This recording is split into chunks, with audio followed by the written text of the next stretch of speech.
things up, front row middle, Dave Biddle, 24/7 Sports. Hi, Jim. Can you get into the importance of getting pressure on the quarterback when you're just rushing four? I know you guys like to blitz as well, but just the importance of getting pressure when you're just rushing four, and how do you feel like you guys are doing in that department?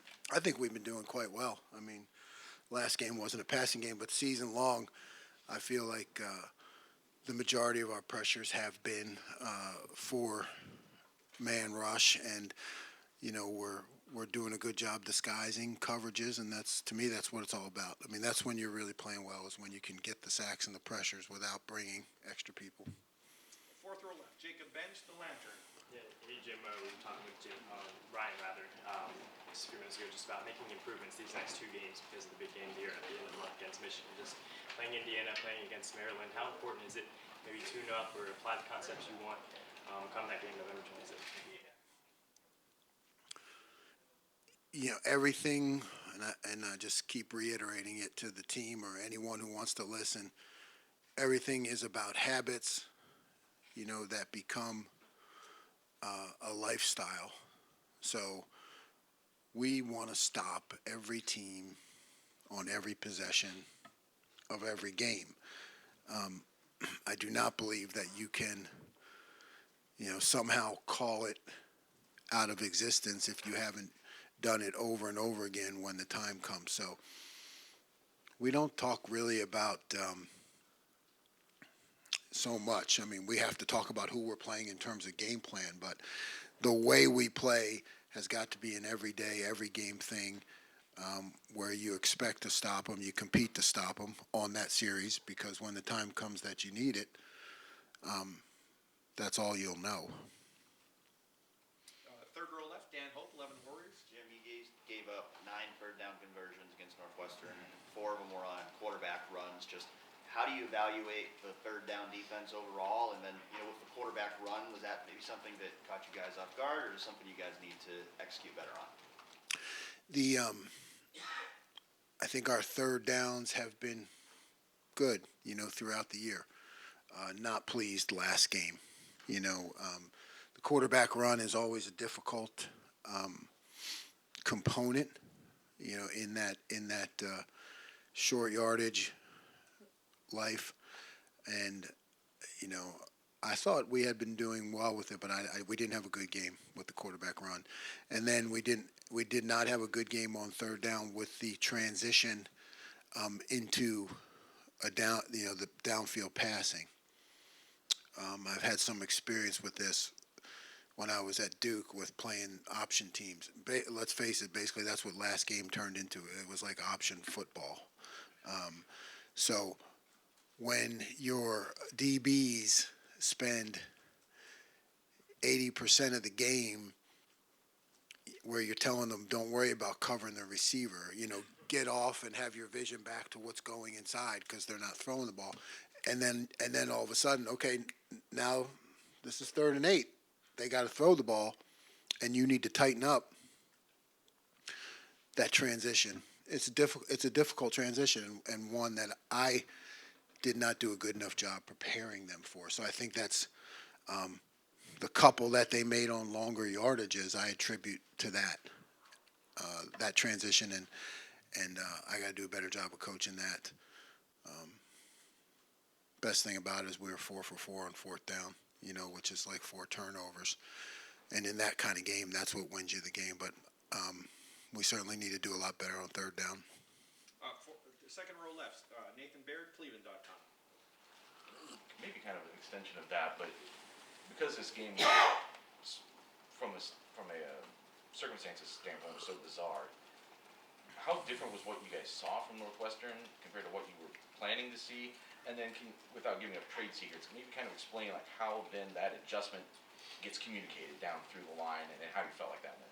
Yeah, I thought the adjustments went well. It was very different. They had components of what they did, but when it went to strictly that kind of game, like I said, it becomes like option football.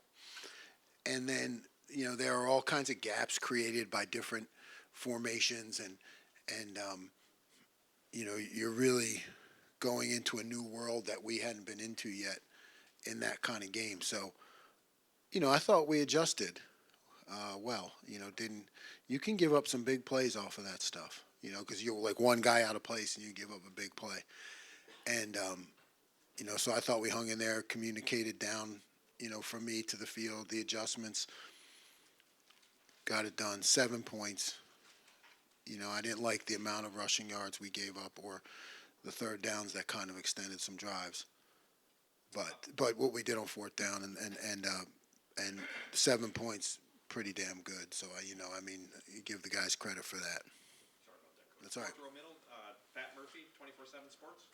Yeah, Jim, we talked a lot early on about three linebackers and adjusting to the Big Ten.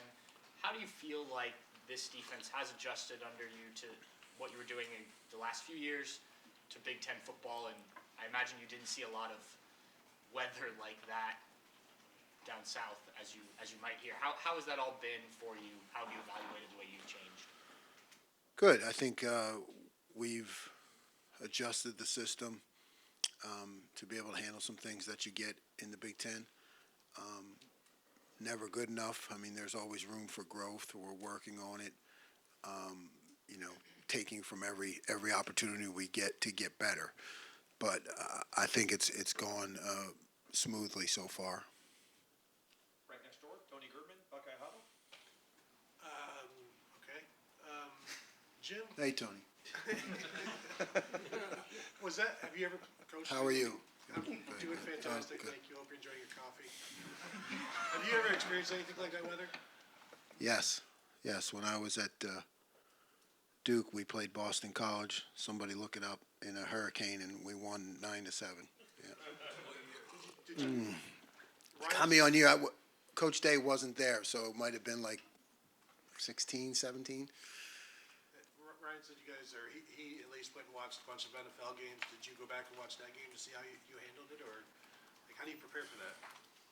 No, I didn't go back and watch it. I know what to do. You can't really prepare for it. You just got to hunker down and fight. There's just really you got to do what you need to do to win the game. That's the bottom line to me. Coach Day has done that well, obviously before me, and continues to do it. But and I think now we're working well together. That's the situation. You got to do what you got to do to win the game. Forget about everything else. I don't like the rushing stats. I don't like the third downs. But we gave up 7 points and we won the game. So you know what I mean? I gotta remember that myself. 2015, by the way. 15.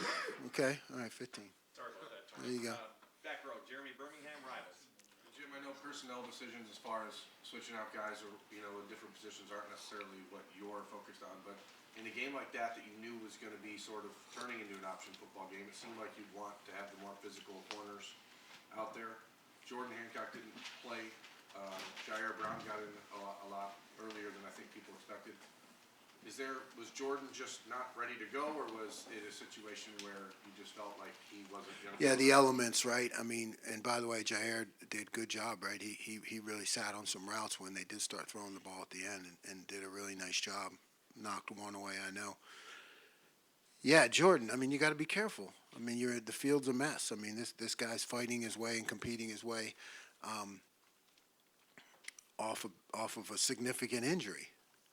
So you don't want to put him in, unless you have to, really put him in that situation where he might re-injure it. Fourth row right, Cameron Teague Robinson, The Athletic. Jim, kind of obvious, off something you said earlier about third downs. When a team like Northwestern, they win, I think, maybe nearly a quarter and a half without throwing a pass. How do you prepare kids for that when they don't throw and then it's 3rd and 8? It's not something. You can't just flip a switch and be like, okay, let's go. How do you prepare them for that? Yeah, I really you only prepare them through experience, and it's just a matter of I don't know, the sheep recognizing the voice of the shepherd, right? It's like, okay, when I call this certain thing now, I'm asking you to change your mindset. You know what I mean? The call, not calling the same call. I don't believe in that. Oh, I call this call and I call it again, but it's 3rd and 8 here. This time it's 1st and 10 and they're running the ball, but you're using the same call and you're expecting the young man to make the change in his mind. Oh, situation's different. I make different calls. So now I just, it's just experience, just getting to say, okay, I made this call because I really want you to focus on they're going to throw the ball, and for them to be able to click over like that into that based on the call, that's on me. I just got to do a better job of preparing them for that, but we get to learn through experience, which is good. Right next door, Spencer Holbrook, Letterman Row. Jim, I think we talked to you at the end of the spring, and you said that you guys were ahead of schedule. We talked to you again in training camp, ahead of schedule, September, ahead of schedule. How do you feel second week of November with the big challenge coming at the end of the year about where you guys are right now? Yeah. I mean, I'd still say we're ahead of schedule. I mean, we have not, like I've told you before, we've practiced a lot of things that we haven't used. But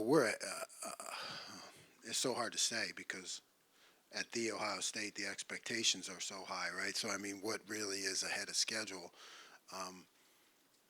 I would say for anywhere else in a first-year defense, you'd say you're way ahead of schedule. For Ohio State, you're just saying, we're doing our job. That's what I would say. Yeah, so we're on schedule because we're doing what we're supposed to do. You can't. This is what we're supposed to do as a defense at Ohio State.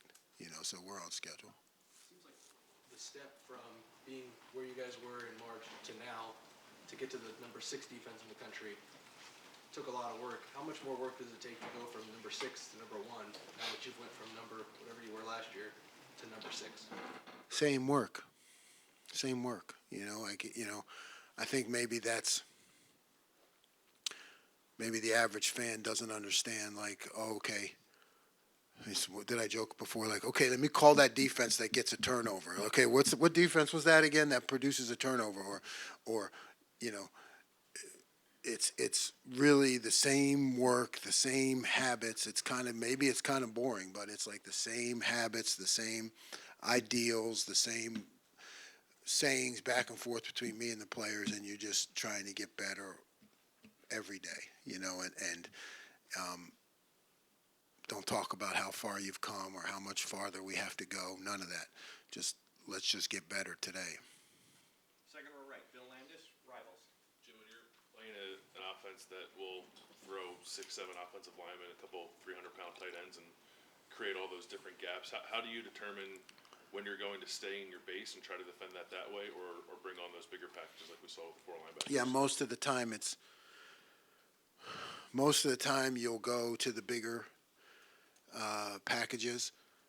You try to mix in staying in the base people because you have more options out of the base, right? So you're trying to figure out, okay, are they really just going to keep doing the same stuff, or do they have something else out of it? So you mix in base every now and then to make them feel like they don't have you lined up. That you might do something different. That they just can't say, oh, okay, they're doing this, we're doing this, they're doing that. So you mix it up. Right next door, Doug Maurice, Cleveland.com.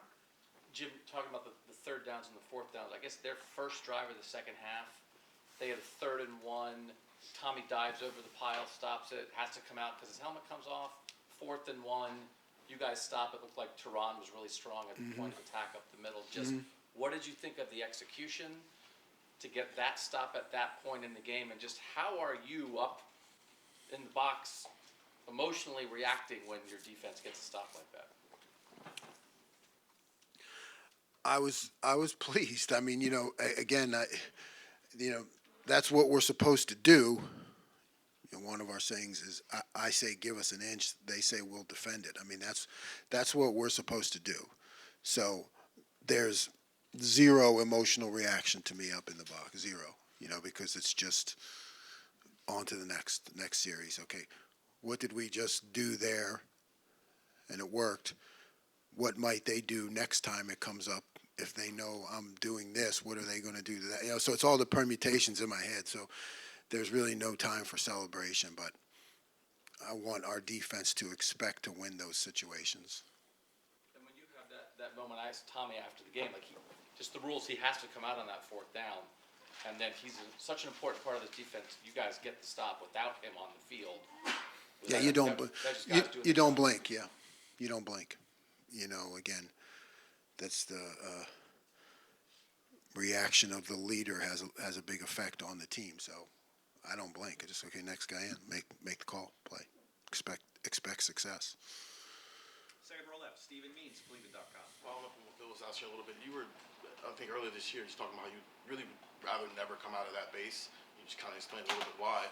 But whether it was early in the season when you've had some 3 linebacker looks, or you had a 4 linebacker look, or Michigan may make you do some other things, you come into the week already planning on we might have to pull this out, or is it just something like in the moment because you've already? No, yeah, you gotta practice it. You have to work on it, and yeah, you like to have some change ups off of it too.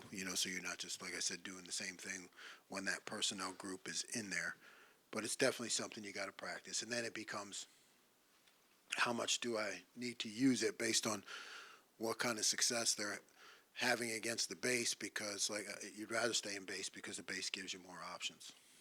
Deep left, Justin Holbrook, WCMH. Indiana had 3 quarterbacks last week. They're going back to Connor this week. How do you prepare for a team that is supposed to have 1 quarterback going in? He had an injury. They might throw something else at you. I mean, how do you prepare with what they do normally with the quarterback that they might give you? They're pretty similar, and one guy may run around a little bit more, but I think your preparation is the same, unless there's really a drastic change in what they do from one quarterback to next.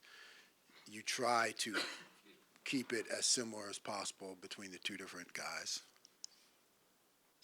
Front row right, Austin Ward, Rivals, 97.1. Jim, I know with the volume of snaps that your defense had to play on Saturday, that some rotation up front is going to be required. Part of Larry's philosophy has always been to be fresh in the fourth quarter. So if that's the case and JT plays 11 out of 23 snaps and Zach plays 12, are you comfortable with that amount? It seems like pretty clearly those are your 2 best linemen at this point. Yeah, I'm comfortable with whatever Coach Johnson does, right? I mean, he's a fantastic coach, so I think he manages his players accordingly. But I know sometimes we get caught up in packaging, right? Like I think they had all in the 50s, eventually at the end. But sometimes we get caught up in packaging and different calls that I make that put certain people in the game. Also, it's like it's a 4-quarter thing, yes, but it's also a series-to-series thing. It's also in the middle of series thing, So it's a way that he keeps the guys fresh and moving and all involved. So I don't, it's been successful. So definitely go with how he calls it. Right next door, Tim May, Letterman Row. Teron Vincent is, in a nutshell, has he been a pleasant surprise? Has he been a major surprise, especially the way he's played recently, et cetera? Where would you? Because obviously you had no preconceived notion of him when you showed up and stuff. Right. He was a 5-star recruit or high 4-star. Is he playing to that level now? I mean, what are you seeing from him?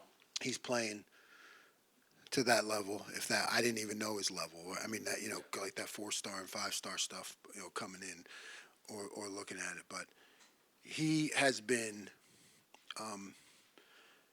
absolutely consistent since I've been here. And, we joke all the time, he and I, about the amount of double teams he has to take on. You know what I mean? It's not very sexy, but he does that work. And he's been incredibly consistent with it, and really a bonus, for me to have inside. Because then he'll be, he can do that. I don't care who you are. Nobody really likes that, but he can do that. But then when we move him, he's athletic enough to make plays, both, yeah. And one other thing, I kind of asked you about this off and on through the year, but does it do any good to complain about holding? have you found that, I mean, here's a great photo of JT Tuimoloau standing up a tackle on Saturday, and he's reaching with his left arm. You remember the play. But clearly, the right tackle's got his jersey and pulling down. I mean, JT seems to have had to run a gauntlet, maybe others don't this year, just to make plays. But have you found, does it do any good to complain to higher-ups about that kind of situation? No, does no good to complain. And I stopped complaining a long time ago, probably in my early 30s. You know, really, yeah, you got to fight. You got to fight through it. You know, and it's JT. I think gets it more because he's so athletic, and you know, linemen get out of control. You could probably call it on him every other play. You know, guys that are blocking him, but unfortunately, it's part of the game. But you know, it's an offensive world, so you know, defensive guys kind of hobble along, fighting against the rules and uphill the whole way, uphill both ways, like my dad said when he went to school. Yeah, in bad weather, uphill both ways, and they're holding you and double teaming you, high-lowing you. But no, don't complain. Don't use it as an excuse. Don't talk about it with the players. You know. Now, when they get one, I celebrate it. You know, hey, you drew a holding call. You know, everybody, you know, and that's good. But otherwise, we don't talk about it. It becomes part of the game, and you got to fight through it. Got time for two more questions. Front row, Joey Kaufman, Columbus Dispatch. Jim, to revisit the quarterback runs at Northwestern, defending those plays, is there any commonality to what you faced earlier in the year with Toledo and trying to defend a quarterback who can move, and what goes into maybe? Yeah, I think there's commonalities. Yeah, you know, there's anytime you face the quarterback run, there's definitely commonalities and things that you can learn from it. And it's everywhere in football, and now even in the NFL, you know, they see it. So, yeah, there are principles. There are things you can learn. There are things you can point out, and the mistakes that you made, and why you made them, and how we need to do it better. And other, you know, and then there are certain plays where I can point out to the players and say, look, we have this call. I should have made that call. You know what I mean? When you know, this one is, you know, not great against quarterback run. This one is much better. I should have made the other call. You know, I can take responsibility for that too. How would you assess usually your comfort level with defending a mobile quarterback at this stage of the season? Yeah, I mean, good. You know, I mean, I think we have, at least I should say, we have all the right tools in place. We just need better execution. But I think the guys understand it. Three final questions. Bill Rabinowitz, Columbus Dispatch. Jim, obviously you, because of the conditions, you went to four linebackers at times. But just generally speaking, how confident are you in not just Tommy and Steele, but in Cody, but guys like Taraji got a snap and EA and just the depth there? I think that depth has grown. You know, the more we've been able to get Cody in three linebacker situation, it's just more opportunities for me to see him in the game, and then, you know, feel okay if he goes in the two linebacker situation, he's going to be good. So it's good. It's a, you know, and NEA, I want to start to bring him along, you know, in the two linebacker situation. So it's not just Tommy and Steele, but it could be Cody and EA. And I think the more opportunities they get to be in the game in other positions, it's still the game. And you know, you're talking about our season on the line, and it's 7. You know what I mean? These are like critical points. I don't care who you're playing. And to get those guys in there and see them perform is a good thing for me in terms of confidence down the road. How blatant was that hold on Cody Simon on the touchdown run? No comment. Coach, thank you very much.